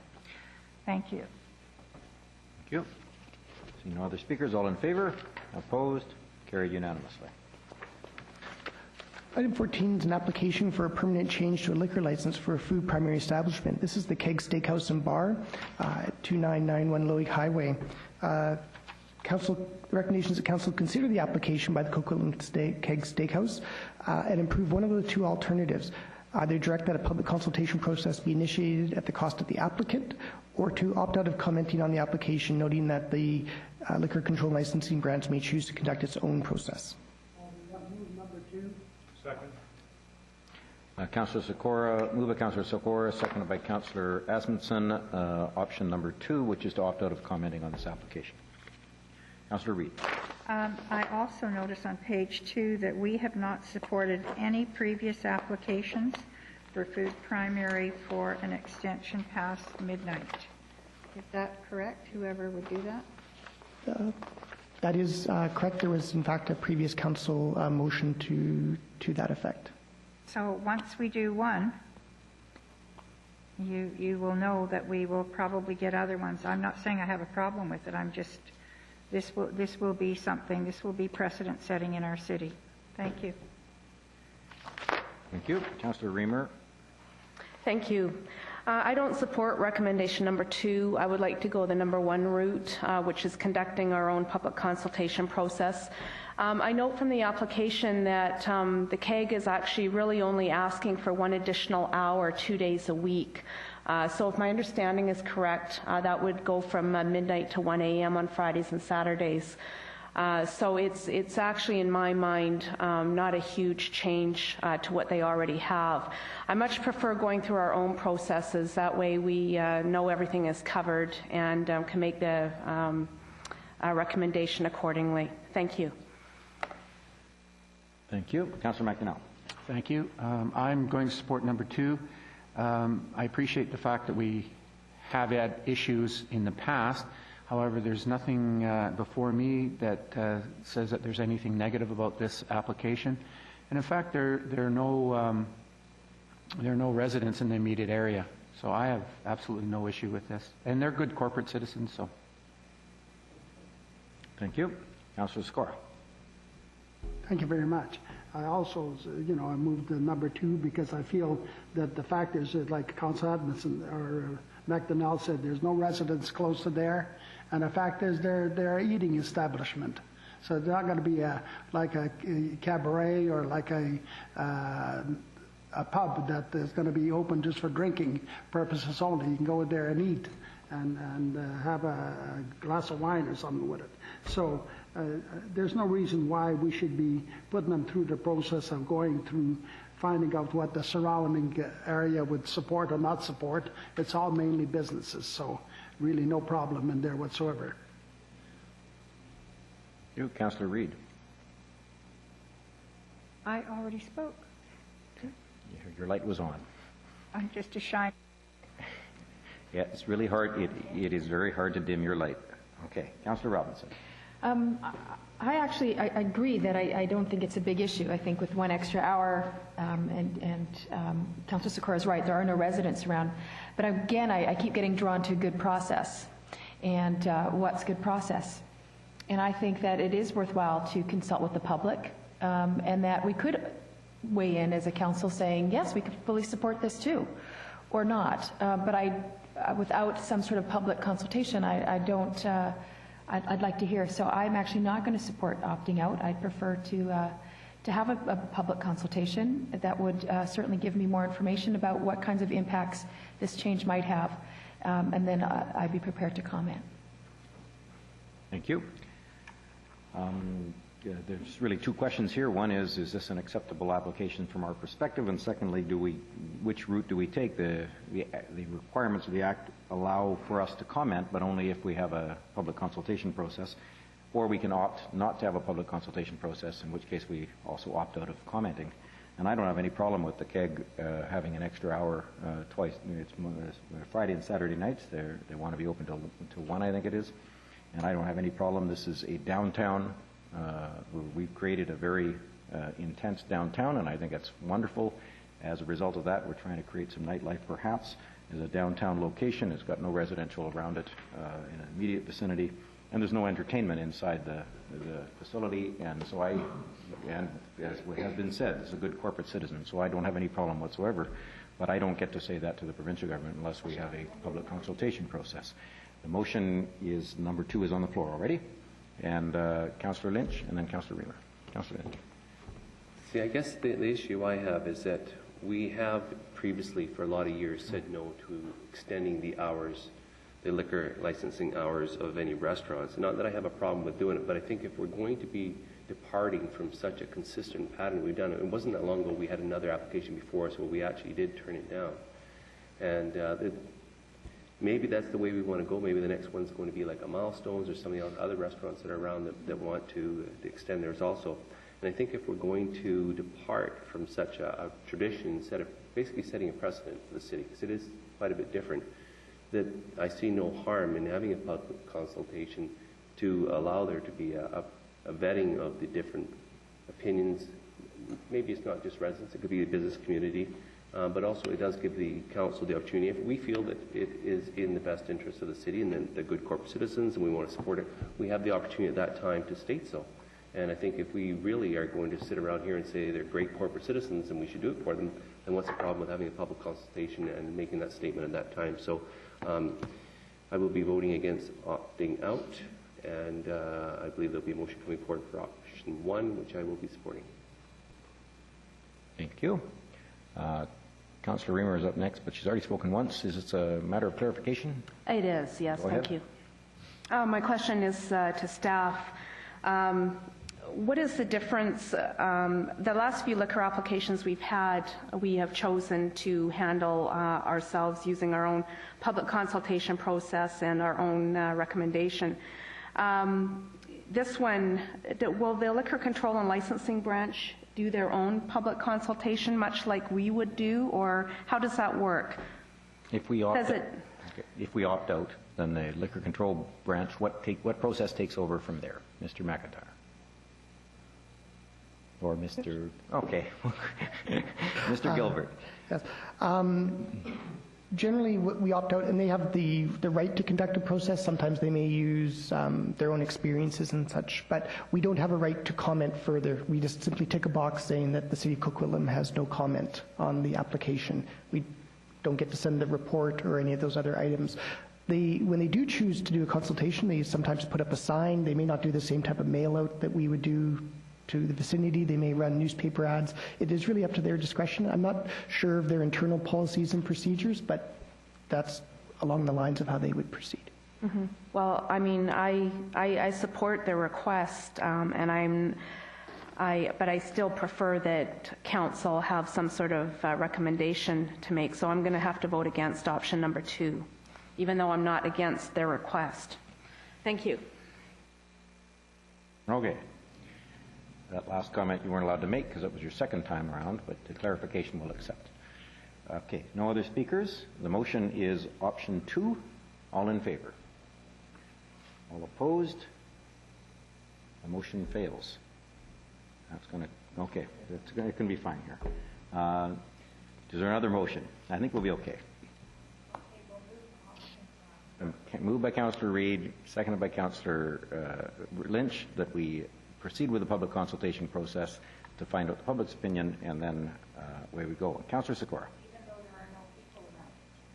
Even though there are no people immediately around it. Councillor Sikora. Yeah, thank you. You know, I mean, there's no residents living in the area, and this is Steakhouse, a highly qualified restaurant in our community that we wish we had more, because you line up for 2 or 3 hours to get in there. If we had more classy restaurants in our city, we'd have more patronage. I mean, Port Moody seems to be attracting a hell of a lot more higher class restaurants than we do, and this is maybe the reason why. The fact is that, you know, if there was residents around there, I'd be a little concerned, but there isn't, none. And it's not a cabaret or a pub, it's a restaurant. So, you know, to put them through an expense of going door to door through the businesses to see if they object to them serving liquor till 1 o'clock is ludicrous as far as I'm concerned. So I'll certainly be voting against it. Probably, hopefully it's 4-4 again, and it'll be the end of this till the next time. Okay. Councillor Rasmussen. Well, I'm going to speak in the similar item. I can understand the process if we're seeking the public's input on this application, but it's in an area that is basically surrounded by all other businesses. We're asking for an extension of 1 hour twice a week. It's already a liquor-allowed establishment. So, I mean, I don't see... I could see this if we were places asking for a liquor license that they didn't already have, and this was something that was new to the area. I can understand doing public consultation, but they already have a liquor license. They're already serving alcohol, and all we're talking about is a 1 hour difference twice a week. So I don't see the need, but some people want to make some sort of statement, I guess. I don't know. It doesn't make sense to me. Thank you. Councillor McDonnell. Thank you. I'm not going to support this either. I think it's ridiculous that we're trying to get businesses to come to our downtown core, to actually start a downtown core in Coquitlam. And then when we have a company, business that wants to extend by an hour on 2 nights out of the week, and we all agree that there's not an issue with this, but we'll turn around and make them go jump to these hoops and at their own expense, I think we're not treating our businesses very well. So I won't be supporting that, number one. Councillor Reid. I have changed my vote just so it can go through so that they can at least get on with applying for their liquor license. I totally agree with you, but there's no sense in cutting off my nose to spite my face because these people need their liquor license, so let's just get on with it. It's silly, but we'll do it. Okay, seeing no other speakers. There we go. Okay.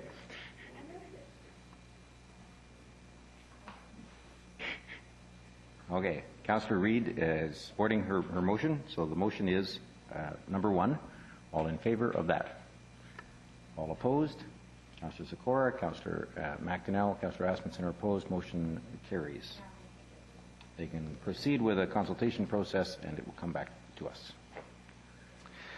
The next item, item 15, also concerns liquor license. An application for a permanent change to a liquor primary license, and this is a structural change at the Poirier Sport and Leisure Complex, 633 Poirier Street.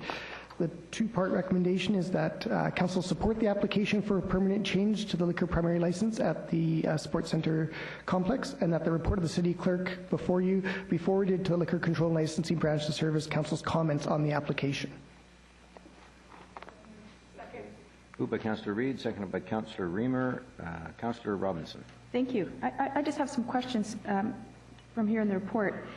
It said that we received 24 submissions, 7 from persons residing within the 400-foot notification area. Do we know how many residences were in this 400-foot notification area? It's hard to gauge if there's only 7 residents and it's 100%. So I'm just looking to get a comparison of about how many notices went out. I'm sorry, Councillor Robson, I don't have that exact information. The imaginary thing would be to consider the residents, mostly residents to the east of the complex, because as you go west, you're hitting more into the city. Right. Things in south would be mostly the running track. I don't have that final number. My apologies. Okay. I can certainly provide it to council after the meeting. Well, would it be fair to say that there are probably more than 30? 40? Like, I'm just trying to... I would say so. It would certainly extend to the other side of Foster and moving up that way. You'd Right. have a certain number of homes in that direction. Great. Thank you. I have another question. The application had some concerns that, more specifically, traffic, noise, incidents of vandalism, people loitering, parking, littering, safety, and security. What steps can we take to, should this go through, to mitigate some of those sort of concerns? Have staff sort of identified Sure. extra? I can start to respond to that. I'm not sure if Leisure and Park Services would have additional comments. My understanding that concerns such as that have been raised at various moments in the past, and staff have worked with the residents in the area to mitigate some of these issues. As the report notes, as staff receive complaints that on an event-by-event or complaint-by-complaint basis, they seek to meet and look and see if procedures or approaches can be changed somewhat. I think it's a ongoing and proactive approach, and I would just ask if there's additional comments to that. Yes, Your Worship. Our approach is to take a proactive approach on this issue. We are aware that there have been complaints issued in the past related to activities that happen primarily after the events are open, that are happening in the neighborhood, that do relate to noise, nuisance, and traffic. And our approach this year will be to work directly with the event organizers in advance of their event days to understand what their event plans are and ensure that they include sort of pre-event as well as post-event activities to ensure that the experience is a positive one for neighbors and event attendees. Okay, thank you. Thank you. Councillor Sikora. Thank you, Mayor. Number one, what are the hours of operation of this one? Is it the same as the kegs, or we have extra hours there? Your Worship, each event date is a bit unique. It is around special events that happen at Poirier. It isn't a consistent schedule that similar to what you just debated related to the keg. So this has to do with sport events that are happening in the arena or other special events, and each one has a specific time frame, but we're not looking at sort of a routine 1 o'clock closure. So what you're talking about is, the fact is that every night it'll close at midnight, the liquor. Perhaps we could include the distinction between a liquor primary license, which is and a restaurant All license. I want to know, because this is our own license, are we giving it special treatment? What time does a liquor close at 7 days a week in our own liquor license premises? Through the chair, let me see if I can answer this. We have 2 licenses, Councillor Sikora. The food primary license is midnight, as with the previous one you just discussed. The proposal you have in front of you right now for liquor primary extension is only for gated sporting events such as the senior lacrosse or the junior express, and liquor will only be served during the time of that game, so about a 3-hour window. From if the game starts at 7:30, liquor sales will be from about 7 till 10. So 7 till 10:30. I'm asking you a question. Any nights of 7 nights, would there be any time that the liquor will be served after midnight? No, there will not be. Thank you. And also in the category of consistency, looks like we're going to go with a public consultation process in both cases. We've done one for Poirier, so the motion before us right now is that we support the application. Any further speakers? All in favor? Opposed? Carried unanimously. Thank you, Mr. Chair. We have a series of on-table items that arose out of the committee meetings this afternoon and were identified in the committee agendas as being brought forward this evening. These are mostly for matters of timeliness, given that the next council meeting is not until June 7th. The first item would be item 16, and this came out of our Land Use and Economic Development Standing Committee meeting this afternoon. It relates to a preliminary report on an official community plan amendment, Bylaw 4119, and a rezoning amendment, Bylaw 4120. This is for 1900 United Boulevard. The recommendation is that Council give first reading to City of Coquitlam Citywide Official Community Plan Amendment, Bylaw 4119, first reading to City of Coquitlam Zoning Amendment Bylaw 4120, and that these 2 bylaws and their related applications be referred to public hearing. Moved by Councillor Asmussen. We'll go with, seconded by Councillor Lynch. Any discussion? All in favor? Opposed? Carried unanimously. Item 17 came out of the Engineering, Utilities and Environment Standing Committee this afternoon, and it relates to a crosstown bicycle route. The recommendation is that Council approve in principle a proposed crosstown bicycle route for implementation in 2010. Moved by Councillor Robinson, second by Councillor Asmussen. Discussion? All in favor? Opposed? Carried unanimously. We now have a crosstown bicycle route. Item 18 arose at the Recreation, Sports and Culture Standing Committee meeting. It relates to the Poirier Library roof replacement. Because the original staff report recommendation was amended, we have put it forward on the slides so that people who have received the blue copies in the back can follow along with the amendment. The recommendation is that Council approve a change in scope to the project to include the replacement of the existing metal roof and skylight systems for an approximate cost of $850,000 as outlined in the report. That Task Construction Management's contract be amended to include this project in their scope. The change that was approved by and recommended by the Standing Committee was that Council approve the use of the Infrastructure Reserve Fund as a funding source for this work. And finally, that Task Construction Management be allowed to enter into negotiations with Flynn Canada for roof design and installation. Moved by Councillor Reamer, seconded by Councillor Asmussen. Councillor Sikora. Thank you very much, Mayor. The one thing that bothers me with this report is the fact is that the bids or tenders have not gone out. Yet here it is, the prices that they can bid for right on a front page where everybody in this room, including the news media can pick it up, and what do you think the bids are going to be? I mean, how do we protect any bids that might be a hell of a lot lower? It says here, option 1, replacement roof of skylight system with estimated cost of $1,750,000 or something, okay? Option 2 is $744,000. Option 3 is $920,000. Option 4 is $850,000. Now, how do we protect our bids? It's out on the open before the bids even went out. Sorry, Councillor, the contractor's already chosen. The report refers to the contractor. We're going project I'm management. concerned. The fact is that, you know what, we said that the bids, we're going to go out for tender. And we'll probably save money, but the tenders are here. No, the report's quite clear. We're using a project management. The project manager is already on site, doing all the construction work related to the sports center. And he also, the project manager, the same one that did the library itself, the interior renovations. But what I was told is the fact is that the tenders have not gone out. If the tenders have gone out and have come back, then I'm fully satisfied. But if these prices are here exposed to the public and the tenders have not gone out, then what's the sense of even going to a tender process?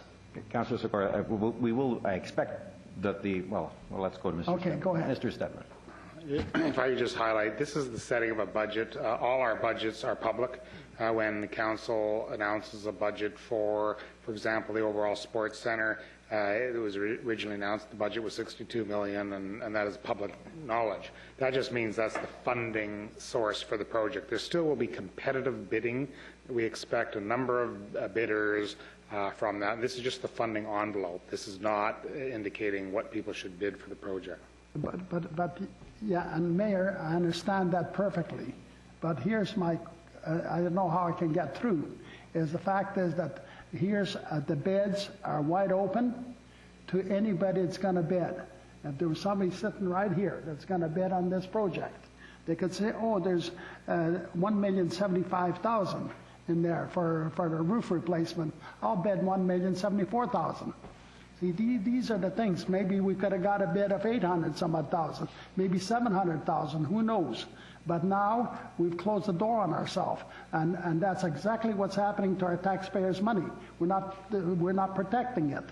Councillor Sikora, this is how, I mean, all of the government's business has to be done in public, and the determination of the budget for a project is done in public, particularly in the case where the sub-trades, I mean, at this point, the bidding will be at sub-trade level. It won't be at general contractor, because we're not hiring a general contractor. We're hiring sub-trades. Well, that's unfortunate that even the sub-trades knows what the price tag is. See what happens? I think what should happen in a closed-door meeting, we should have the prices that's available, or what do you think the price is going to be, and then we go out for tenders.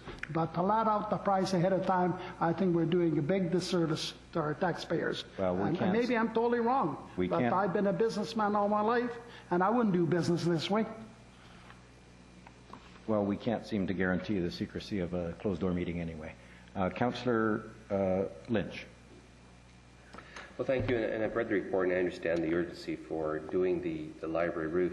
The problem I have is it was within the last year or 2 years we were considering doing a new roof on the library, and we entertained a consultant. They went out and they said, no, if you spend, I don't know, 100,000 or whatever it was, we're going to replace the grommets and screws and recaulking and all that kind of stuff, and it was going to be good for years. And obviously that hasn't been successful, and I'm wondering, you know, who was the consultant, who was it that gave us that original advice that we spend that money that actually did very little to extend the life of the roof? And do we have any retribution against that type of consulting advice?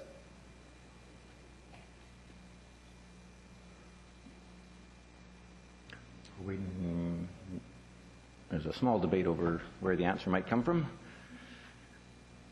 Ms. McKay. As part of the $3 million project that Council approved, it did include some minor work to the roof, and it was mainly replacing of the gutters. The expectation at that time was that the roof should last for a number of years. It was the best advice that was available at the day.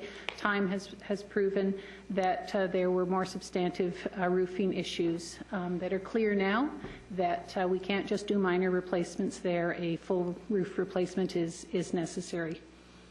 Okay, then I guess the only assurance I need to know is, because I don't remember who the consultant was or whoever gave us the original advice on the roof. It wasn't Flynn Canada, the same people we're entertaining? I can confirm it was a different company. Okay, I'm not happy about that, but thank you. That's the way it goes. Thank you. Any other speakers? Seeing none. The motion is to approve the scope. All in favor? Opposed? Carried unanimously. Thank you, Your Worship. That is the last formal item on the agenda. One moment, please. Councillor Reid, can you push your button? Can you activate? Did it say option 4 anywhere? That's what the option is. Okay, just as long as I'm happy. Thank you. As long as you're happy. Yes, it has a skylight, in other words. Good. Yes. Any other? Mr. Clerk. That is the last formal item, and as we are now post-election, question period has returned, but we would there would be a motion to adjourn prior to that. I see an item from Councillor Reid. Go ahead. All right, I have a very important notice of motion, which I can hardly wait to see your face. It's moved by myself and Councillor Robinson. It's that staff be directed to draft an amendment to the city's business licensing bylaw to prohibit the sale of rabbits in Coquitlam. And I so move. Thank you. Your ears are wiggling, Your Worship. I love rabbits. The gloves are off. Anybody else? Thank you very much. I do want to remind everybody that tomorrow afternoon, evening, from 5 till 8, an open house related to the Cape Horn interchange here in the lobby of City Hall. A motion to adjourn would be in order. Moved by Councillor Robinson, seconded by Councillor Lynch to adjourn. All in favor? Opposed? And once again, we're unanimous. We'll allow a 15-minute question period per our procedure bylaw. Please come forward. I have a question. The way this works is we allow up to 2 minutes for a question, but please get to the question and not the preamble. And these are the rules that Council has established for these in order to make sure that if there are more than one questioner, they all get a chance to ask. Absolutely. Jack, your name and address for the record. My name is Jack Tromley. I'm at 2314 Sumter Drive. Thank you. Thank you. As a Vice Chair of the Coquitlam Library Board, thank you for keeping our librarians and our people dry. So we're working towards that. I have a question on item 6.5, preparing a list of candidate parks. My question probably to staff would be, what is the candidacy requirement? Would you be looking at things like ecological significance, public usage, any sensitivity to flora and fauna, geographic location? Would that be something you'd be looking at as a candidacy for a park dedication? Sorry. Council. Is that possible? Your Worship, I'll offer a few opening remarks, and then our General Manager of Leisure and Park Services can respond, because it would be a dual effort between the planning staff, but more importantly, Leisure and Parks. Our understanding is that in the past, the city had dedicated parkland using this mechanism, so it's a matter of sort of picking up that practice. There'd be a range of criteria for candidate parks, those parks that would be brought forward, because there's a number of parks in the city's park system that have been created through subdivision acquisition and so on that aren't technically dedicated as parkland. So there'd be a range of criteria for that, and that's what staff are working on, and that'll be reported back out to Council for consideration. Now, if Lori wants to add to that. Yes, thanks so much for your interest in park dedication. Staff are working on developing a range of criteria, but also a phased approach for Council's consideration. So some of the considerations are looking at the history of a park and its use over time. looking at parcels of acquisitions that are contiguous to existing dedicated areas. So we have a range of factors that we're weighing, but we also want to provide for Council's deliberation the idea of a phased kind of approach so that a long-term view can be taken towards park dedications in the city. So as General Manager McIntyre has indicated, planning and ourselves will be working collaboratively, and we'll have a report for the Recreation, Sport and Culture Committee and ultimately Council to deliberate on, and we hope that the public will be interested when that report comes before Council. Thank you. Would you include ecological sensitivity as part of that look? Yes, that certainly will be a factor that will be considered. Thank you. Just another item, item 7.5, item 1 indicate we're supporting the 70% of the waste diversion target under that committee. Where does Coquitlam sit in terms of its percentage of waste diversion as a percentage? Mr. Suzak? Sure. Thank you, Your Worship. Presently, we are just over 50%. We have just recently concluded a pilot test area in the Dunkirk area of Coquitlam. We're still to report up to Council on this. But this pilot test area indicates that we can get our diversion rate over 60% if we are aggressive in diverting organics. So there's still that extra to go, but the trend is looking good. Okay, well that leads me to question number 6. You're approving the implementation of the organics collections from all single-family residences. Is that education process going to include all communities, or are you going to do a test, sort of test communities on that as well? The test case was 500 homes, and okay. We hope to ramp it up throughout Coquitlam, and we'll need a communication program, okay. et cetera. At some point in time, will you include apartment buildings, condos, townhomes, that sort of thing? That is something that we do need to look at, because one of our commitments in the regional plan, in order to get to 70%, critically involves multifamily. Right now, we do provide some recycling services, but most existing multifamily, are usually deficient in organics collections facilities, for starters. So we see that as a multi-year improvement program. We do have to get into multifamily in order to get to our 70%. Good. Thank you. Thank you. Thank you. I'll make it clear it was meant to be one question, but thank you, Jack. They were all good questions. Still time? Please step forward, yes. Helen Brown, 2855 Walton Avenue. Jack asked much the same question I was going to ask about this candidate park statement, so that's been answered. Although I do have, I have to say that I have quite a bit of a concern about this phased-in idea. I don't really find the given reasons for that as being meaningful to me, at least. But when I was looking at the committee report from General Manager Planning to City Manager, and on the front of it there's a thing that says, please refer to the appropriate agenda page as the staff recommendations contained in this report have been amended. I find it very difficult to find which ones were amended and which ones weren't. Is there not any way that the amended portions of any report could be identified to make that an easier process for you and for me, for us? I agree. This is an evolving process. It was actually raised by a council member who it used to be that we didn't even identify that the motion may have changed. Now we identify that the motion has changed, but it is kind of left up to trying to compare, and I'm going to ask the clerk to explain how he's going to try to resolve this one. Thank you, Your Worship. It is a bit of a process, and as the Mayor has pointed out, we've responded to questions from Council to provide some more direction, and you see one of the results, and we do make the motion on the agenda, or the notice on the agenda page itself.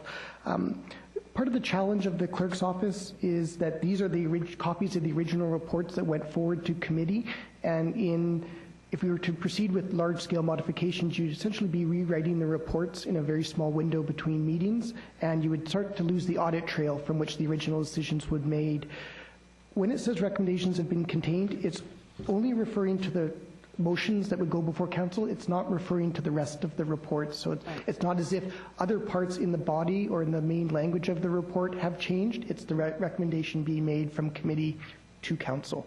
So it would only be in that one small part of the report. Thank you. Okay. Thank you very much. Any other questions? Seeing none, thank you all so much for coming. I want to acknowledge that this is the last council meeting where we will be a council of 8. At the next meeting, Councillor Neil Nicholson will join us. And thank you very much, Assistant Fire Chief Robert Bertrand. Good night, all.